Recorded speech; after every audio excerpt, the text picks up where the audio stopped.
Okay guys, so this is the last, or no, this probably won't be the last installment of all these videos, but I'll have, I'm thinking probably a fourth video where I'll talk about maybe some other stuff that you might want to review other than the all this resultant force stuff, other than the dimensional homogeneity, and other than the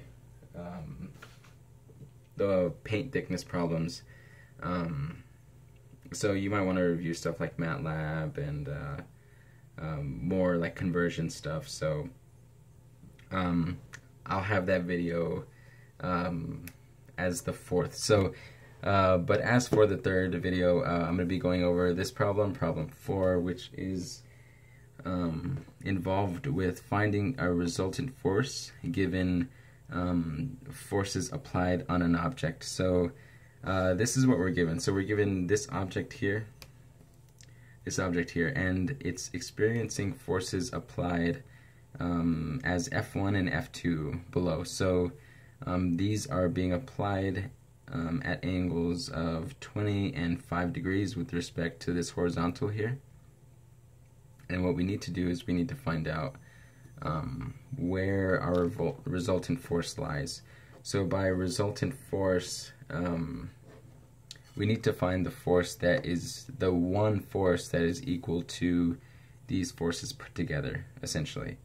So that's all that means. Resultant force just means the overall, essentially. It doesn't mean anything else. So in order to do that, we need to do a few things. So one of those things includes isolating each force and analyzing them both individually. So we will first take F1, this force here, and we will find the x and the y components, and that is assuming that,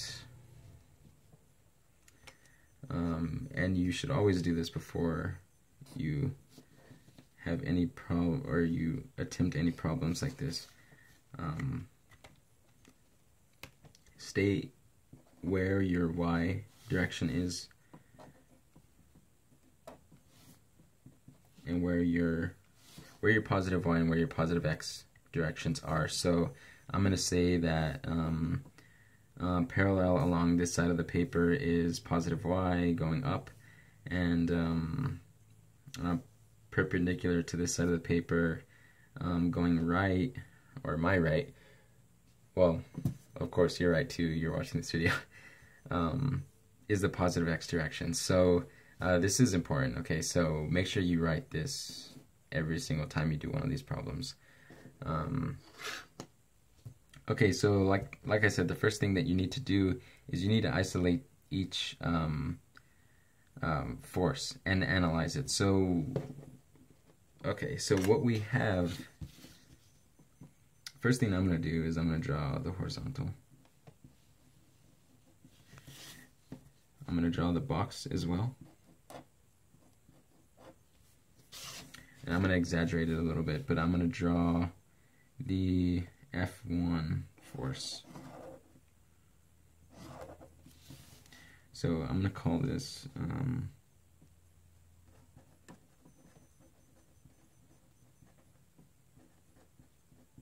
need to get like a little bit more organized here. So this is the components of F1. So F1 is equal here to 10 newtons, and this angle here is 20 degrees. So my components, there are two components of this vector, and there are two components of every single vector in a 2D plane. So in my y direction, which is parallel to this side of the paper, I have this component.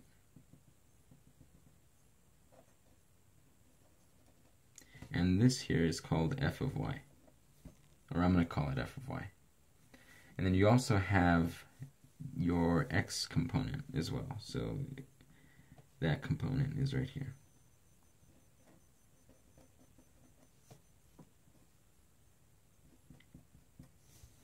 So you have your f of y and your f of x. So when you have your when you have an f of y and f of x and you bring them together, they will ultimately lead you to the positioning of f1. So we know where this fx and fy are because they are along the y and x coordinate system. They are parallel to each respectively, but we don't know the values of each. But we know that this is essentially a triangle, right? So with this right angle here. Now, in order to find f of y and f of x, we need to know a few things about trigonometry. So we are given, and this is because we are given an angle instead of like another side length here or something. So our triangle pretty much looks like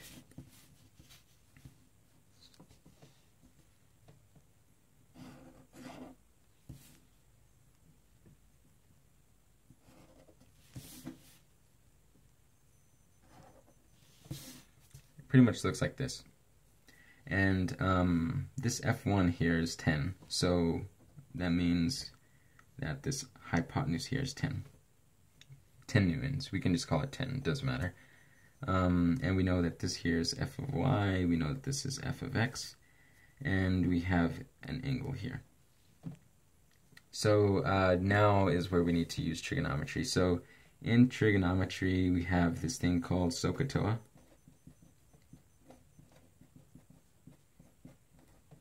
I like to write it with the dashes in between, that way you know, like, that there's 3 things within Sohcahtoa. What Sohcahtoa says is that the sine, so for SOH, the sine of an angle, let's call it alpha, is equal to the opposite side value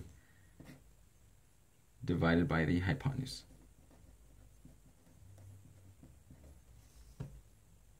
And so this is where the O and the H come from. And the same thing for cosine. So the cosine of alpha is equal to the adjacent side divided by the hypotenuse.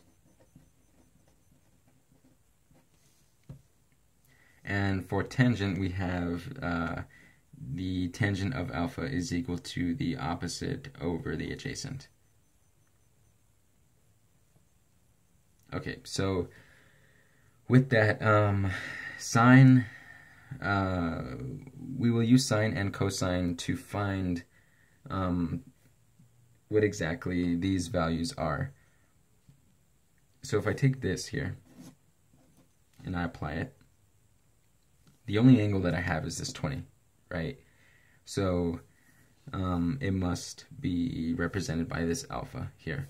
So I'm going to say sine of 20 degrees is equal to the value opposite of this angle. So the value opposite of this angle means this. So opposite of this 20 is f of y. Adjacent to this 20 is f of x. But now we're just looking at the opposite. So our opposite value is fy. And our hypotenuse is one that we already know, which is just 10 newtons. So if we solve for this f of y, we obtain that fy is equal to 10 times sine of 20 degrees. So you're going to get some answer for that, which I don't know until I plug it into my own calculator, and I get 3.42. So now I know that my f of y component, I should call this f of y1 and f of x1. My f of y1 component, excuse me, is equal to 3.42 newtons. So now I do the same thing to f of x1, except I'm essentially only changing this to cosine. So instead of f of y1, I'm going to have f of x1. I'm going to still have my hypotenuse because my hypotenuse is here. Let me separate these. My hypotenuse is here, and my adjacent value, or well, like I said, my adjacent value is f of x1, so I'll have f of x1 here, and I have cosine of the angle that we're talking about. So instead of sine here, we'll have cosine of the angle that we're talking about. So when I do that, I get that f of x1 is equal to 10 times the cosine of 20 degrees. And my calculator will tell me that it is equal to 9.396. 9.3, let's just call it 9.40. So 9.40 newtons. So now I have my f of x1 and my f of y1. And I have my value for my hypotenuse, obviously. And remember that this is still, this here is still f of 1.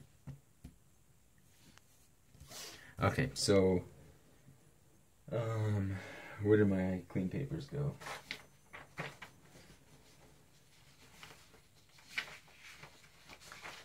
Okay, I think I have like one left. Well, with me right now. Okay, so you're pretty much going to do the same thing for f of 2. So I'll run through it real quick. So I'm going to draw my horizontal there. I'm going to draw my box. And I'm going to draw an exaggerated f of 2. Exaggerated just that way you can see it. So this is my f of 2. And this is 3 newtons. And let's see, this is 5 degrees. So this this vector as well, also, this force vector also has components in y and components in x. Now the only difference between this vector and the vector that was above here, f of 1, is that my y component is now facing down. But remember when I mentioned my, hopefully you can see this, but when I mentioned my coordinate system, I said that right this way is positive x, up this way is positive y. But this f of y2 is in the negative direction, so it's going to have some, it's essentially represented as a negative value in theory, but it's still, all we're concerned with now is like what its value is. We know that it's in the negative y direction, but we know that it's, we have to keep in mind later on that it is a negative value. So we can still treat it the same as we did the other triangle. So like the other triangle we have, or like the other force I should say, we have an f of x2 for f2, and these we can both find as well.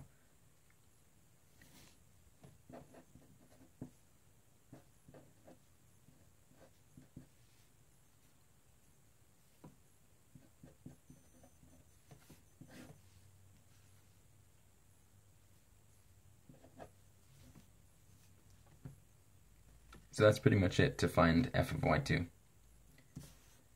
So I'm going to solve for f of y2,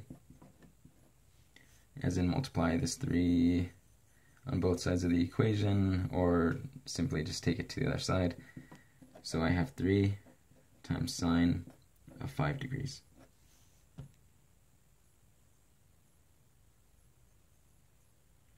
And I'm going to get some number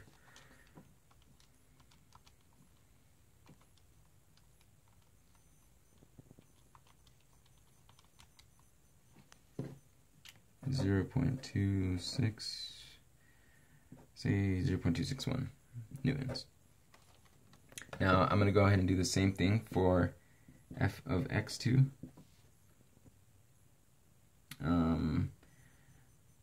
I'll go ahead and write it out this time. So f of x2 over 3 is equal to cosine of 5 degrees. And then when I rearrange that to solve for f of x2 is equal to 3, hold on, I'd label this. So this is components of f2. So f of x2 is equal to 3 times cosine of 5 degrees. And so if you think about this for a second, 5 degrees is pretty small. I say I exaggerated because these almost, they're clearly not to scale, but they're almost here like drawn, they're almost drawn the same. 5 here technically is like a lot smaller, or like visually it's supposed to be a lot smaller than this here. This might be right, this might actually be 20 degrees or so. 5 is a lot smaller. So in actuality you have something like this. Okay, so what you should expect is for this f of y2 value to be pretty small, and you're wanting to expect this f of x2 value to be not big, but you expect it to be pretty dang close to the value of the original vector. So you expect it to be pretty close to the value of the hypotenuse. So this is, so keep in mind that this is 3. Well, obviously, like I said before. So when you work this out, 3 times cosine of 5 degrees, I get 2.98858 newtons, which is really close to 3. So I'm going to call it 2.989 newtons. And so now I have what I wanted out of both F1 and F2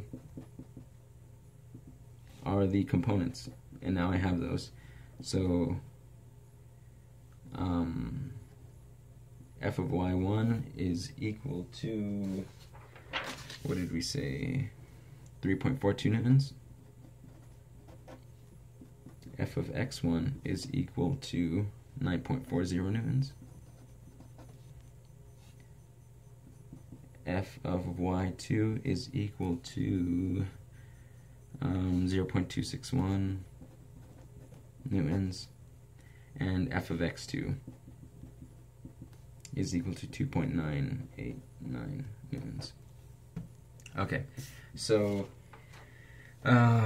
this is the point where you want to end up with, because from here you can simply just do some addition and you will get the resultant force essentially. So one thing before we continue is maybe some of you guys caught this, but like I said earlier today, or earlier in the video, this here is a negative.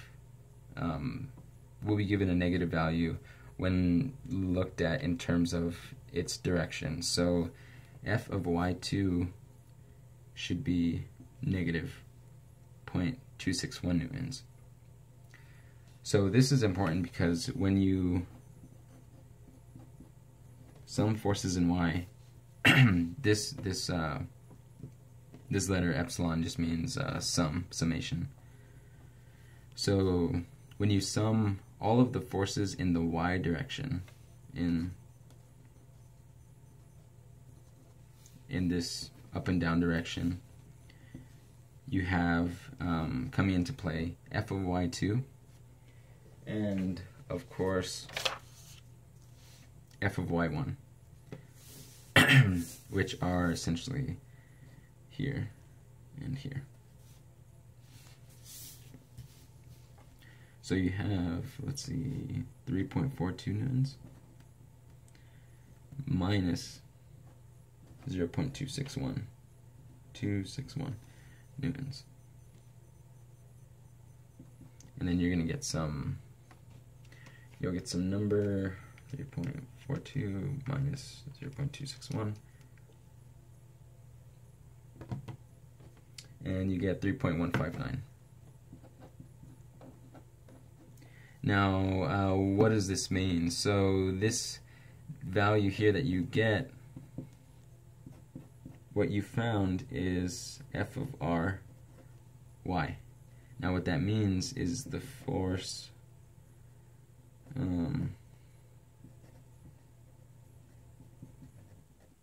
the resultant force Y, you found the Y component of the resultant force. So the resultant force Y component. So this F of RY phi means Y component of resultant force. So you do the same thing for the X direction. So we use this and we use this. So we have F of X2 here and F of X1, and they're both positive, so we add both of them. So 9.40 plus 2.989, which might just round up. We should just round up to 2.99. But let's see, 9.40 plus 2.989, and we get 12.3. Let's call it 12. Sorry, 12.39 newtons. And what we found, this is newtons as well. So what we found now is F of R and X, which is the X component of the resultant force. So now that we have like these values here, we can go ahead and put them to use. So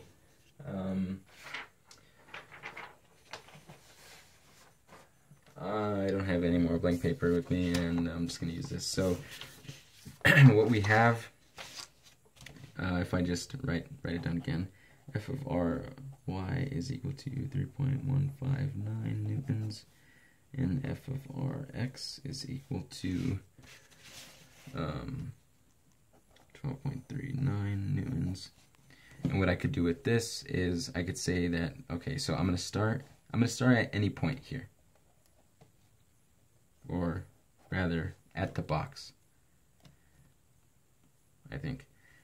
Yeah, at the box, sorry. And I'm gonna go in X a value of 12.39. So I'm gonna come out 12.39 newtons. Remember, this is F of Rx. And now I'm going to add to this point here 3.159 newtons.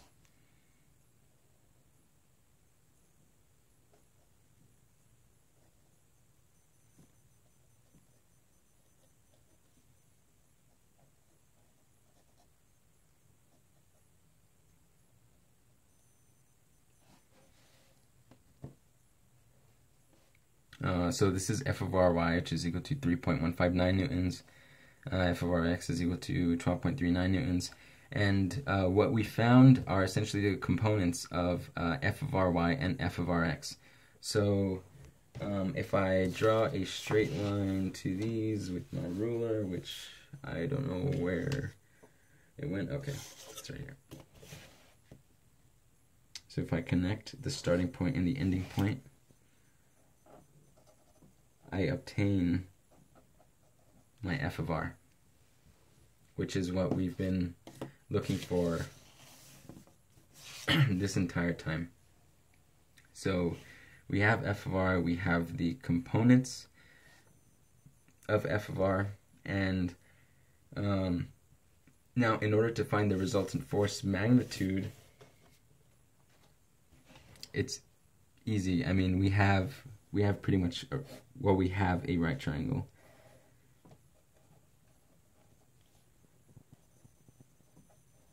.159 here, 12.39 here, and we have FR here. And we can use Pythagorean Theorem to solve for all this. to solve for this f of r. So we have 3.159 squared plus 12.39 squared is equal to f of r squared. And when you solve for that, you'll get some number that is probably a little bit bigger than 12.39, maybe like 16 or so.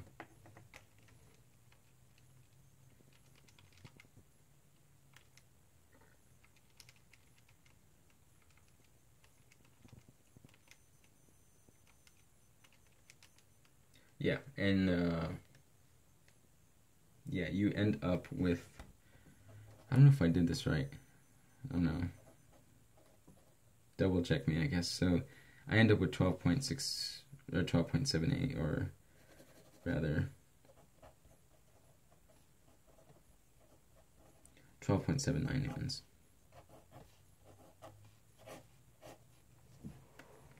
So this is the value of your resultant force, and your resultant force on the diagram itself, if you're wondering where it is relative to all of this, it's somewhere roughly right about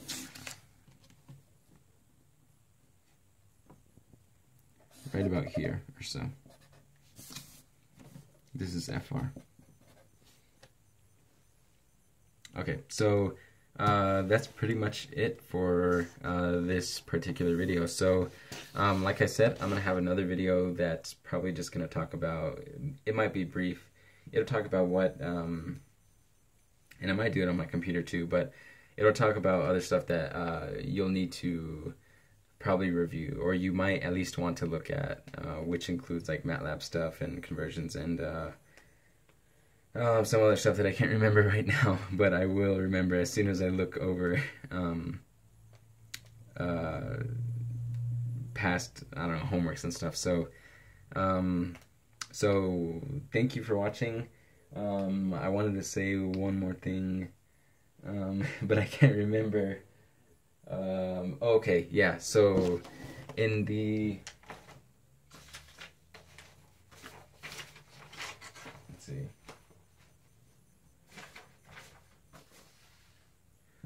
I have all these papers, they're just,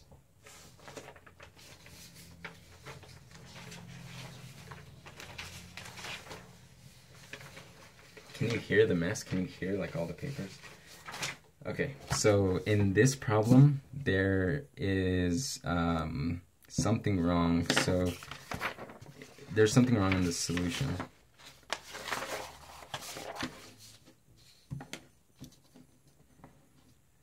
Okay, so if you didn't get this, you can just ask me and I'll take pictures for you and I'll like send it to you. This will help you a lot. So this, I think it was one of these two that's wrong. So when you're looking at all this stuff, when you calculate what f of 3 and f of 2 are, you're going to get a different value for one of these. And I can't remember which one. I went over it with another mentor, and we found out that one of them was like actually like 50 point something pound force instead of either 24.8 or 34.4, one of the two, but that's just something to keep in mind. And now that I'm talking about it, I'll probably just go over it in the fourth video. So anyway, thanks for watching, and I will see you guys in either the next video or on Thursday. Thanks.